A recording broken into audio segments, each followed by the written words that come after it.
Every effort has been made for accuracy in depicting the life of the times, character behavior, morals, mode of transportation, locales, etc.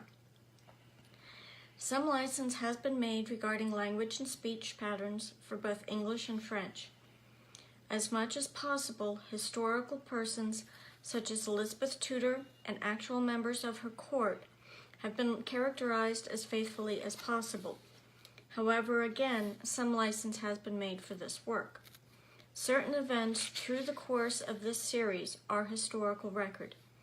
I have made use of them, inserting characters where actual names of those involved were not mentioned. Please note that the accuracy extends to male and female gender roles. For the most part, women had little power. Elizabeth Tudor was the exception, not the rule. When I started writing The Order of the Rose, I knew, first of all, a lot of research would be involved. If you're not going to do the research and get the details right,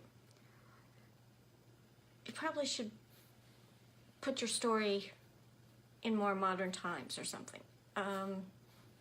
The Order of the Rose spans European history. So as much as I love history and know a lot about European history, I had to get the details, the day-to-day life. And there were some truths that weren't always pleasant. And that's how women were treated. Some did have power. Again, Elizabeth Tudor, she was queen, but there were still society mores that she had to work with. And she very nearly didn't become queen. Her life was constantly in jeopardy, especially during the reign of her older half-sister, Mary. She was put in the Tower. So, yeah, her paranoia certainly had a basis. And I think she rather enjoyed her power later on. But there were always threats.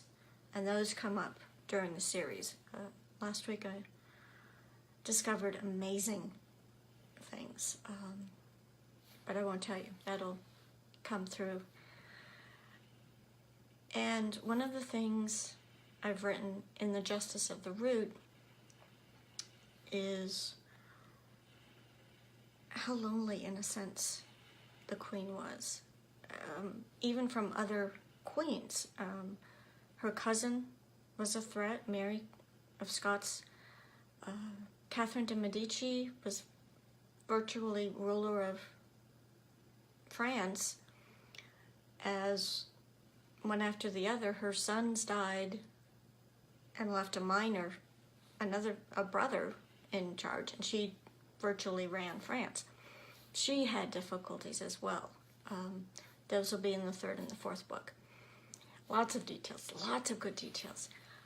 But to focus on Elizabeth, to focus on The Hidden Rose, when it came out, some people did not like the way Anna was treated. It wasn't entirely easy for me to write those scenes, especially after she's captured, after saving Elizabeth's life. But stuff like that happened.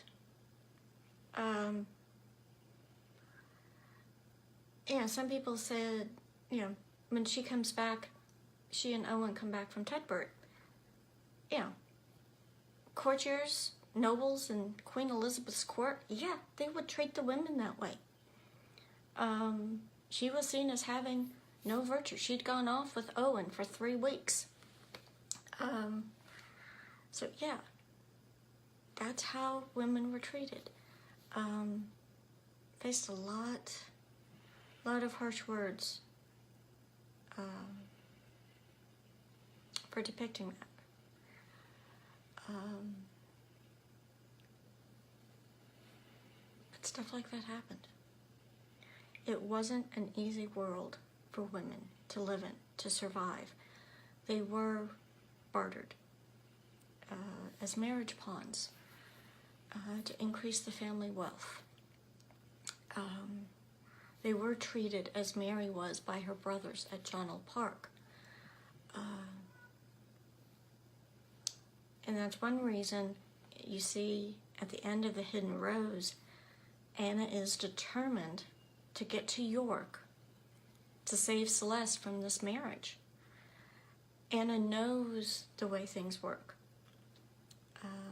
She knows she was very fortunate to be able to marry the man she loved, as much because of her position as because she had the support of Elizabeth. And in the Justice of the Root, you'll see more of the friendship that starts and is cemented between the Queen and the Root, because while they both have very different powers, and as Elizabeth says in The Hidden Rose, yeah, you can do things I can't. And Anna says, I'll do them for you. Because Anna knows, and the Queen understands, Anna will go out, and if she sees a traitor, Anna will kill the traitor. The Queen can't do that. But at the same time, they both are very aware that the world they're in is a man's world. And they have to, they forge this friendship to deal with that. And they work together. It didn't always happen. Elizabeth's mother was executed mostly on the word of her sister-in-law. Her brother's wife basically turned on her husband and his sister. And somehow she managed to survive, more or less. I don't know what was on her conscience. But that's the way women were. They would shift loyalties to survive. That's what they had to do. And again, when Hidden Rose came out, I received messages, terrible reviews on Amazon at first because of how women were depicted in the book. That's why I put that author's note at the beginning. And I think historical fiction readers, historical romance readers, they understand that. And that's perhaps part of the draw of a romance in historical times, because the women understand the world they're living in. And they're hoping that somehow they can beat the odds and find a good man who won't treat them roughly, who might love them, that they can love, that they can respect, that they can trust, to take care of them. Perhaps, in a way, it might be easier for us now. We're certainly not, told by our fathers when we're 16 to 20, you will marry so-and-so. I hope that doesn't happen to any of you. But we can, I think, in a way, relate to those women.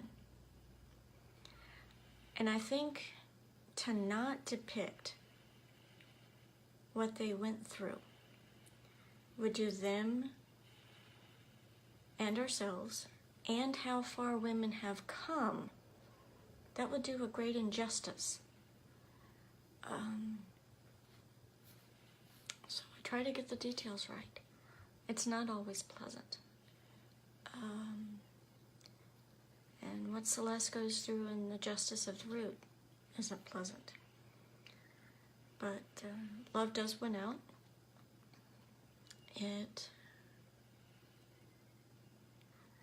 She's strong. Women are strong. And that's what I'm trying to show throughout the history, throughout the ages. Thank you.